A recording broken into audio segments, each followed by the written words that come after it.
국민 여러분, 안녕하십니까? 인도태평양 전략연구원 최수용입니다. 오늘도 저희 방송을 애청하시는 국내외 대한민국 모든 국민 여러분들 안녕하셨습니까? 오늘 제가 전달해 드릴 이야기는요, 대한민국의 방위산업의 수출 역량이 전세계 점유율을 50% 이상을 차지하게 될 것이다. 즉 미국의 역량과 미국의 수준을 우리가 추월한다. 이런 이야기를 좀 전달해 드리고자 합니다. 서방의 통신사들 가운데 많은 통신사가 있는데 그 가운데 로이터 통신이 있습니다. 지난 6월 4일 로이터 통신에서는 한국 세계 최대의 무기 수출국을 노린다. 그간 한국을 과소평가했다. 이와 같은 기사가 실리게 되었습니다. 자, 그럼 이런 기사를 통해서 전 세계 40%의 점유율을 차지하고 있는 미국을 조만간 추월을 해서 세계 제1위의 방위산업 수출 국가에 오를 것이며 세계의 점유율 50%, 즉 과반 이상을 넘길 것으로 전망을 하고 있습니다. 무슨 일이 어디서 어떻게 벌어졌기에 이와 같은 기사가 실리게 됩니까? 지금 현재 전 세계의 방위산업 시장의 규모는 연간 약 3,000조 원을 돌파를 했다고 합니다. 그리고 향후 7년 후가 되는 2030년경이 되면 약 4,000조 원에 이를 것으로 전망을 하고 있습니다. 자, 여기에서 세계 시장 점유율을 50%를 넘긴다. 이런 분석인데, 자, 이렇게 되면 향후 10년쯤 이후가 되면 대한민국이 매년 약 2,000조 원을 무기산업, 방위산업 시장을 통해서 벌어들일 수 있다. 이런 의미가 되겠습니다. 자, 따라서 오늘은 대한민국의 방위산업의 성장 배경에 대해서도 잘 파악하고 이해할 수 있는 책자 두 권을 소개를 드리고, 또 로이터 통신의 이러한 기사가 과연 합리적인 기사인가, 타당성이 있는 기사인지를 검토해 드리도록 하겠습니다. 자, 첫 번째 책자는 최우석 회장님이 이끌고 있는 한국방위산업학회에서 2015년 3월 6일에 출판했던 700페이지 분량의 방위산업 백과사전인데, 제목이 방위산업 40년 끝없는 도전의 역사입니다. 방위산업 40년 끝없는 도전의 역사입니다. 자, 또 다른 한 권은 성상훈 대표가 이끌고 있는 글로벌 디펜스 뉴스의 출판 사업부가 되는 윈윈 미디어에서 출간한 황금알을 낳는 최첨단 방위산업, 삼성은 왜 포기했나? 라는 책입니다. 황금알을 낳는 최첨단 방위산업, 삼성은 왜 포기했나? 박근혜 정권 당시 좌파들은 북한 괴뢰와 중국 공산당의 지령을 받고 대한민국의 방위산업을 무너뜨리기 위해서 방위산업을 비리산업으로 낙인을 찍었고, 방산비리라고 하는 누명을 씌워서 좌파 검찰들로 하여금 방위산업체를 붕괴시키고 연구진들을 대거 구속함으로써 대한민국의 방위산업을 무너뜨리려는 공작을 펼친 바가 있었습니다. 그 당시 전술한 이 두 권의 책자가 검찰, 경찰, 언론사, 국회, 국민들에게 배포가 되면서 방위산업이 비리산업이 아니라 국가 신성장 동력 산업이라는 인식이 생겨나게 되었고, 방산비리 검찰 수사의 기조가 역시 바뀌게 되었습니다. 대한민국의 역사를 바꾼 위대한 책들이라고 평가를 할 수 있겠습니다. 그 당시 이러한 책들이 없었다면 대한민국 방위산업은 초토화되었을 것이고, 오늘날 방산 수출이 국가 신성장 동력으로 급성장하는 일은 결단코 절대로 없었을 것입니다. 이 두 가지 책자는 이승만, 박정희 정권 시절부터 시작되었던 함정 건조, 비행기 제작, 핵무기 개발 등에 얽힌 수많은 이야기들과 희귀한 사진들로 구성이 되어 있습니다. 우리 국민들이 대부분 잘 모르고 있는 숨겨진 이야기들, 비하인드 스토리가 가득 차 있다는 점을 말씀드립니다. 또한 이 책자들은 칼라 화보가 많이 포함되어 있어서 사진만 보셔도 잘 이해가 되겠지만, 특별히 황금알을 낳는 최첨단 방위산업, 삼성은 왜 포기했나? 이 뒷부분에 가시면 1940년대부터 최근에 이르기까지 10년 단위로 한국의 무기발전사 화보가 70여 장 들어가 있어서 사진만 보셔도 이승만, 박정희 대통령이 그 가난하고 가난했던 형편 속에서도 자주 국방을 위해서 얼마나 많은 인재를 육성했고 투자를 했는지를 잘 알 수 있습니다. 만일에 방위산업이 비리산업이라면 로이터 통신에서 대한민국이 조만간에 미국을 제치고 세계 방산 수출 제1위 국가에 등극할 것이라는 놀라운 기사를 결코 쓸 수가 없었을 것입니다.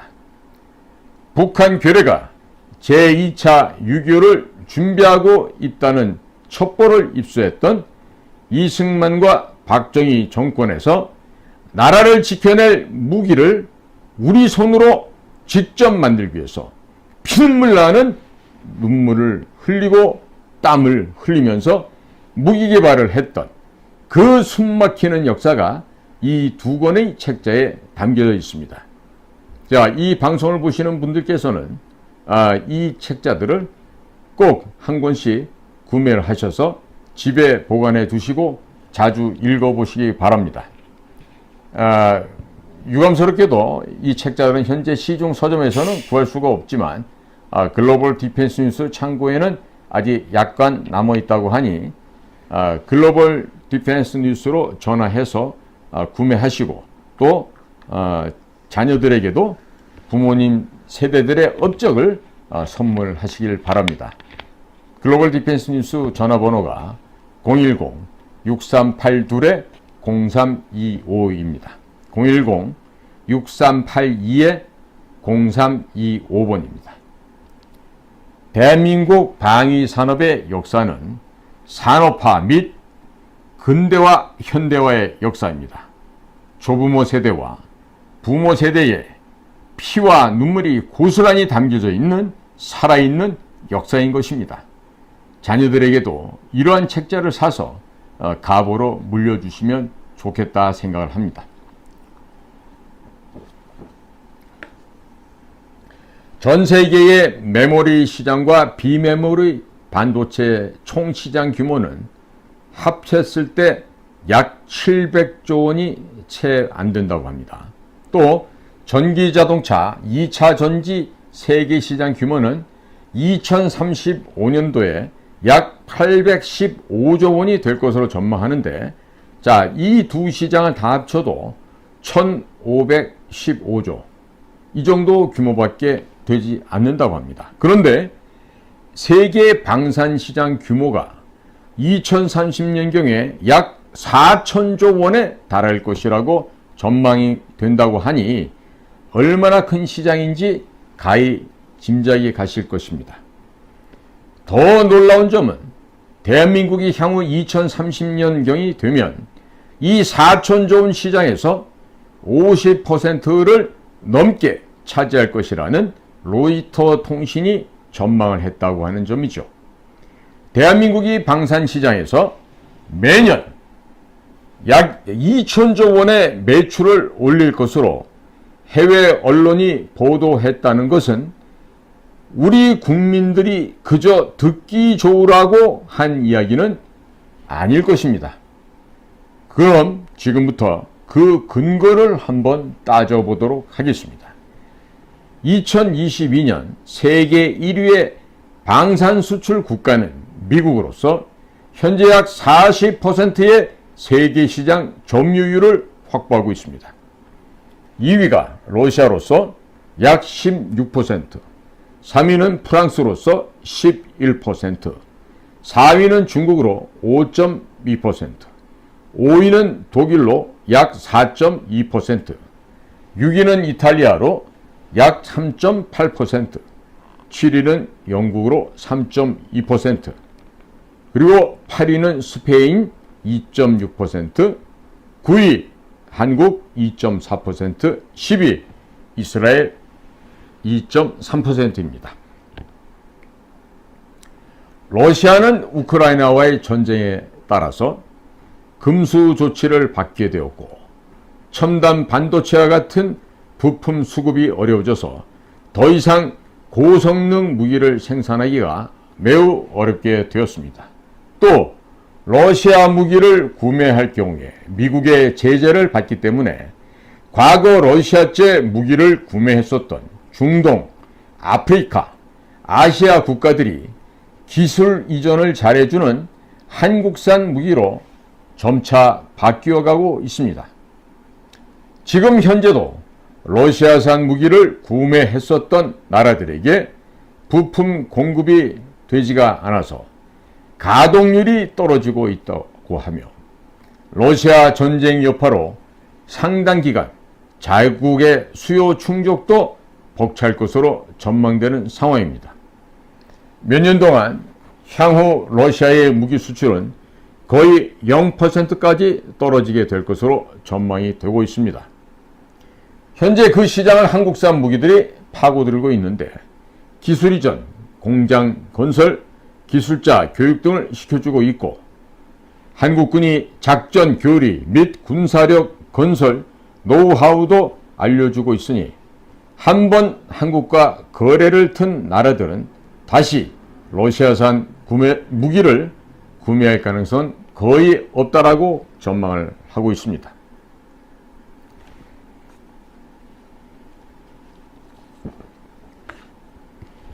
한국산 무기는 미국산 무기와는 거의 동급의 성능을 보유하고 있는데 동급임에도 불구하고 가격은 절반입니다. 그러니 한국산 무기를 사게 되면 한국 기업들이 대거 투자도 해주고 또 한국산 무기를 다룰 수 있는 그런 고급 기술, 노하우, 경험도 전수를 해줍니다.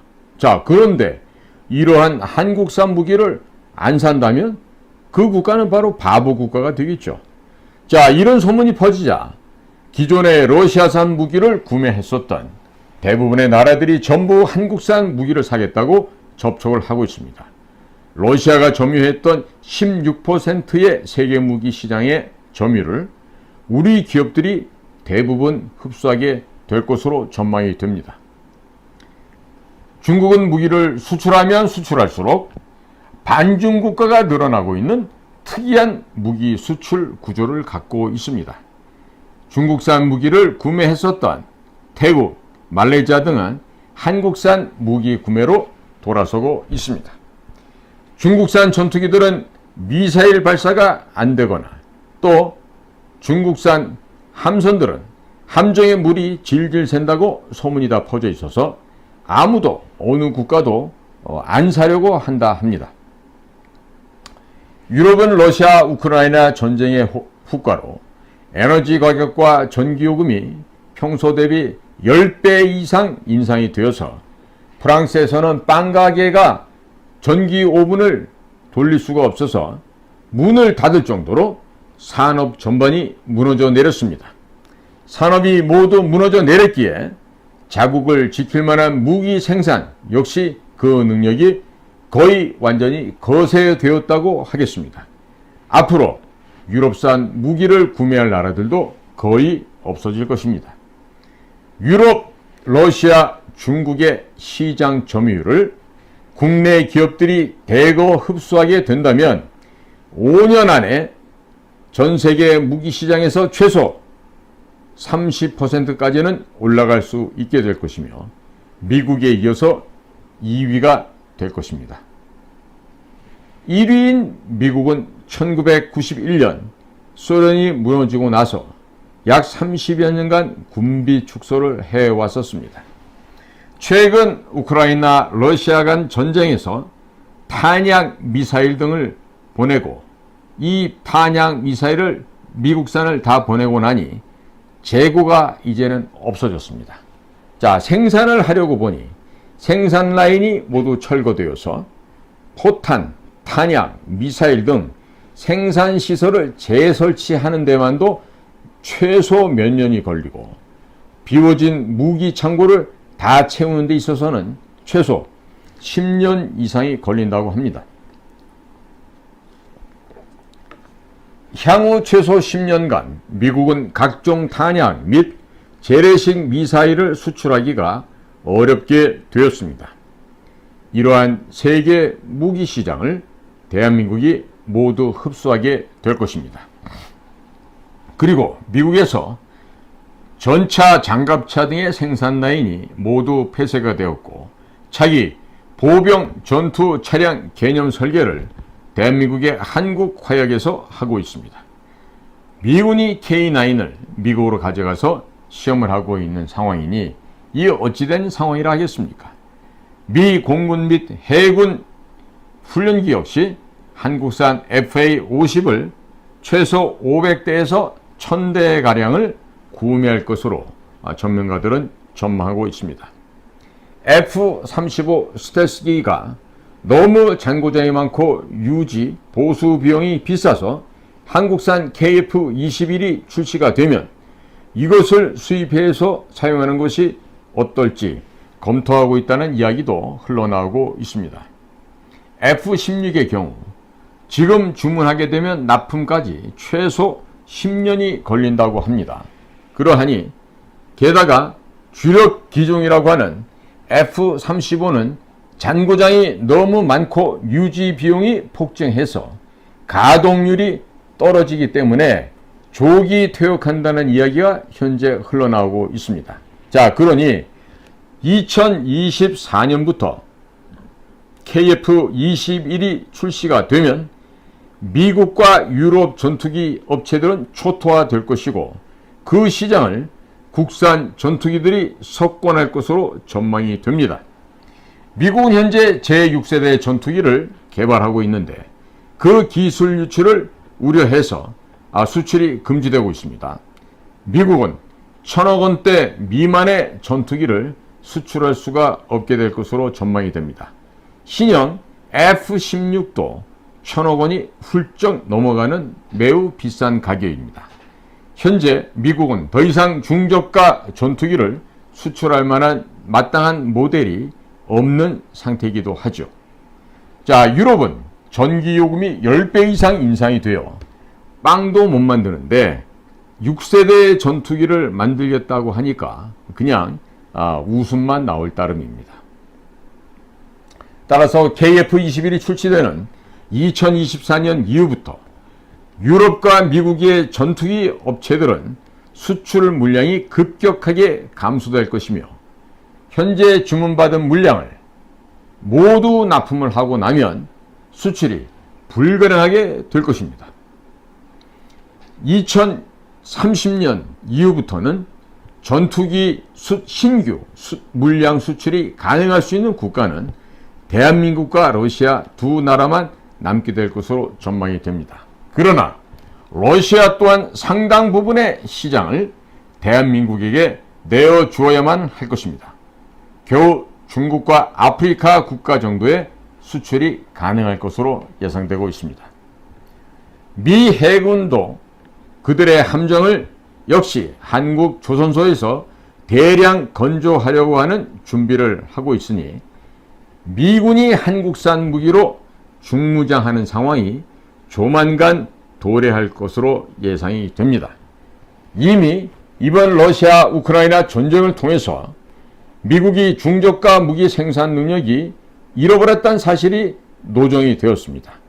주문을 하면 언제 올지 소식이 없는 반면에 대한민국의 첨단 무기 대량 생산 조기 납품 능력이 날이 갈수록 전 세계에서 빛을 발하고 있습니다. 미국이 만드는 무기를 한국이 다 만드는데 비싸고 부품 공급 및 AS가 잘 안 되는 미제 무기를 사는 것보다는 기술 이전도 해주고 공장까지 지어주며 이런 한국산 무기를 사는 것이 현명한 선택이라는 것이 만천하 이 지구상에 공개되었습니다. 미국산 무기를 대체할 수 있는 대체제가 생겼기 때문에 현재 주문받아놓은 무기만 납품하고 나면 미국 또한 올해부터는 급격하게 방산 수출이 줄어들게 될 것이고 그 시장을 대한민국 기업들이 대거 흡수하게 될 것으로 예상이 되고 있습니다. 기존의 러시아, 중국, EU 시장 30%에 미국 시장 20%를 더하면 10년 안에 세계 방산시장 점유율 50% 돌파는 그렇게 불가능한 목표가 아니라는 생각이 들게 됩니다. 기존 러시아, 중국, EU 시장 이들은 이제 그들의 시장을 지키기 위해서 애를 많이 쓰겠지만 결코 그렇게 진행하기가 어려울 것으로 예상이 됩니다. 대한민국이 무기를 수출하게 되면 향후 또한 30년에서 50년간은 부품을 수출해야 합니다. 때문에 방산물자 수출 금액은 지속적으로 누적되는 특성이 있습니다. 10년 안에 한국이 방산물자 수출로 연간 2천조 원을 벌어들이는 이러한 사실이 꿈이 아닌 전혀 불가능한 일이 아니라는 점을 강조해 두고자 합니다. 당장의 80조 원짜리 캐나다 잠수함 사업 역시 한국 업체 이외에는 경쟁 상대가 없는 상태입니다. 일본은 그냥 들러리로 끼워 넣었다고 합니다.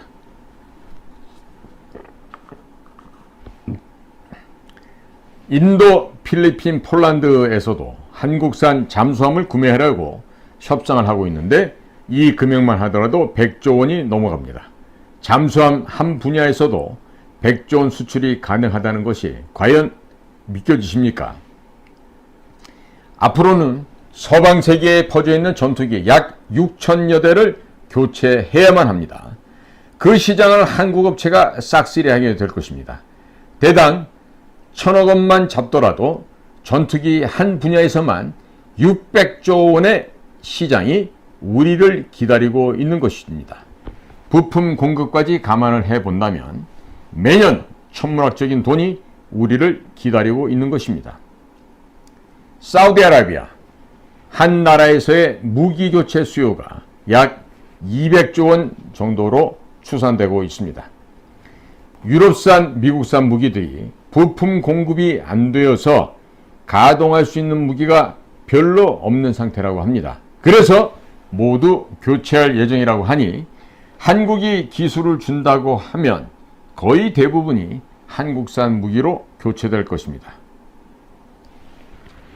무기가 수출되게 되면 원전, 철도, 교량, 항만, 공항 이와 같은 사회 간접자본 SOC와 각종 공산품 및 문화상품이 함께 수출이 되므로 부가가치는 천문학적으로 증가하게 될 것이고 우리 청년들의 일자리도 기하급수적으로 늘어나게 될 것입니다. 국방비를 2배 늘려서 노후화된 무기들을 조기에 교체한다면 국산 무기 체계들의 한 대당 생산 단가가 점점 더 내려가게 되므로 수출이 더욱 잘 될 것입니다. 이러한 노후화된 무기들은 주변 국가에 값싼 가격으로 넘겨주기만 해도 간단하게 처분할 수가 있습니다.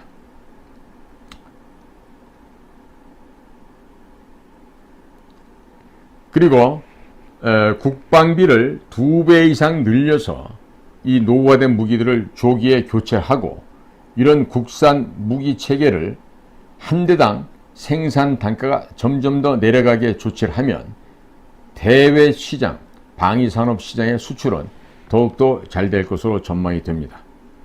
좌파 운동권들의 밥그릇 예산이라고 하는 성인지 예산이 매년 약 30조 원가량 되니 이를 전액 국방비로 돌리고 시민단체 정부 보조금도 국방비로 돌리고 남아도는 교육비도 국방비로 돌리게 되면 국방비를 100조 원으로 만드는 것은 그다지 어렵지 않은 일이 될 것입니다. 병사들의 월급도 200만 원 선까지 인상해 줄 수가 있을 것이며 직업 군인들 급여 인상 및 복지 향상 역시 가능해질 것입니다. 그리고 무기 수출은 더욱더 잘 될 것이므로 정부에서 선제적으로 투자할 필요가 있다는 생각이 진하게 듭니다. 조금 더 깊은 감동을 원하시는 애독자들이 계신다면 앞에 제가 말씀드린 방위산업 끝없는 도전의 역사, 헝강화를 낳는 최첨단 방위산업, 삼성은 왜 포기했나, 두 권의 책에 담긴 사진만이라도 보시기 바랍니다. 사진만 보셔도 매우 감격적이고 눈물이 나실 것입니다. 우리 부모님 세대에서, 우리 조부모님 세대에서 정말 많이 고생하셨고 위대한 업적을 이루셨습니다. 이 모든 것은 우리 부모님들께서 피땀을 흘려서 쌓은 업적들이라 하겠습니다. 국민 여러분, 자녀들에게 부모님들, 조부모님들의 위대한 업적을 마음껏 흔쾌히 자랑하시기 바랍니다. 오늘도 인도태평양 전략연구원에서 방영한 궁적관TV 그레이트 게임을 애청해 주셔서 감사를 드립니다. 고맙습니다.